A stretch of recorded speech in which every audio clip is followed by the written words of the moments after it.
कल उनका अंतिम संस्कार होगा। दिल्ली न्यूज एडिटर अदिति नागर भी हमारे साथ जुड़ चुके हैं। अदिति, अगर राजनीतिक तौर पर बात करें तो नेताजी के विरोधी भी बहुत रहे हैं, लेकिन जो विरोधी थे वो भी हमेशा साथ रहते थे। बयानों को लेकर बात किया जाए, एक अलग शख्सियत थी।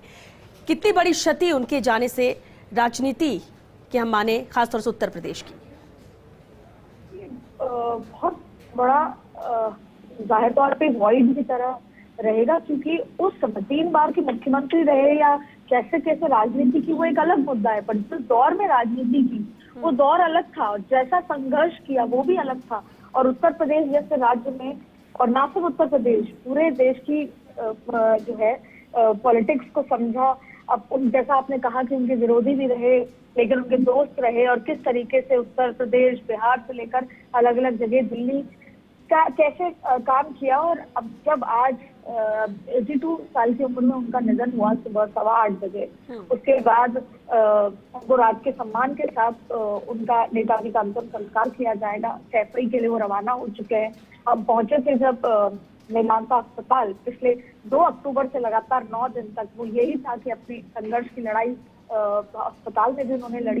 कभी ये कहा जा रहा था कि बेहतर हुए हैं, लेकिन कहीं ना कहीं डॉक्टर्स पहले दिन ये कह चुके थे कि स्थिति नाजुक है। और ऐसे में अमित शाह भी आज उनसे मिलने वहां पर उनके जो अंतिम दर्शन करने वहां पर पहुंचे थे।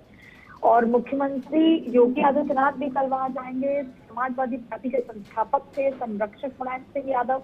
और एक युग कहते हैं जब इतने बड़े व्यक्ति जिसने इस तरीके से बदलाव भी देखा हो, बदलाव किया भी हो, सड़कों पे संघर्ष किया हो, उसे बिल्कुल ये कहा जा सकता है कि एक संघर्षशील जो युग था, वो जिस तरह से उन्होंने संघर्ष किया, वो युग की समाप्ति इसको ऐसे देखा जाएगा।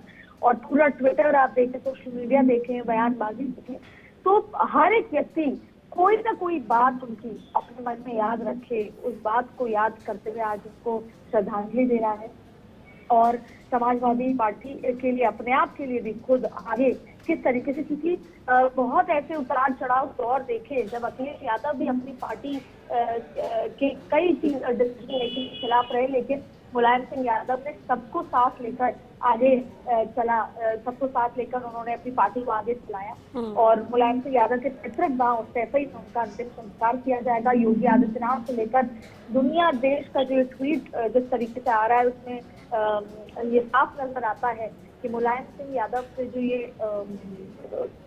जो एक वॉइड है, जो उनकी यहाँ पर एब्सेंस होगी, वो राजनीति में भी, राजनीतिक क्षेत्रों में भी, अपने दल के लिए भी, उत्तर प्रदेश के लिए बड़ा वॉइड है। बिल्कुल। और अदिति, क्योंकि बीमार थे, लंबे वक्त से अस्पताल में इलाज भी चल रहा था, ऐसे में उम्मीद फिर भी थी कि वो शायद वापस लौट कर आएंगे, क्योंकि मुलायम सिंह का होना ही, भले ही राजनीति में सक्रिय ना हो, लेकिन वो भी बड़ी बात थी। सपा को लेकर बात करें हम, या फिर अखिलेश यादव को लेकर बात करें, उत्तर प्रदेश को लेकर बात करें, अब जैसा कि आपने भी जिक्र किया कि संघर्ष के बाद, और ये बहुत ही कम नेता होते हैं जो संघर्ष के बाद अपना मुकाम हासिल करते हैं, इस जगह तक पहुंचते हैं जैसा कि मुलायम सिंह यादव।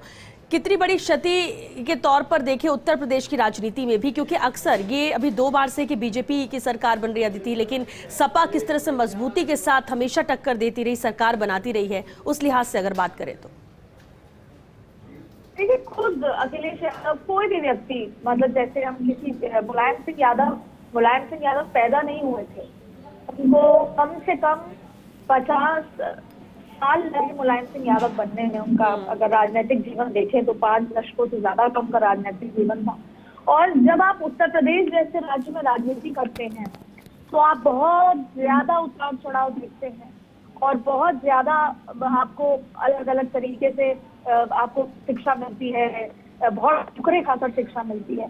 तो मुलायम सिंह यादव बनने के लिए आपको वो संघर्ष की व्यक्ति बनना पड़ता है, 50-60 साल लग जाते हैं, तब जाके आप मुलायम सिंह यादव कहलाए जाते हैं। तो ये खुद अखिलेश यादव अभी जीवन में वो युवा है, एक बार सीएम रह चुके हैं, उनको आगे, और खासतौर पर अगर सिर्फ पार्टी की और उनके परिवार की बात करें तो मुलायम सिंह यादव की जरूरत अभी बहुत ज्यादा थी सही रास्ते के लिए। और खासतौर पे अगर हम सिर्फ की बात कर रहे हैं आज, अगर अभी हम पॉलिटिकल बात कर रहे हैं, तो अखिलेश यादव को एक बार फिर वो गद्दी पर बिठाने के लिए मुलायम सिंह यादव का होना बहुत जरूरी था।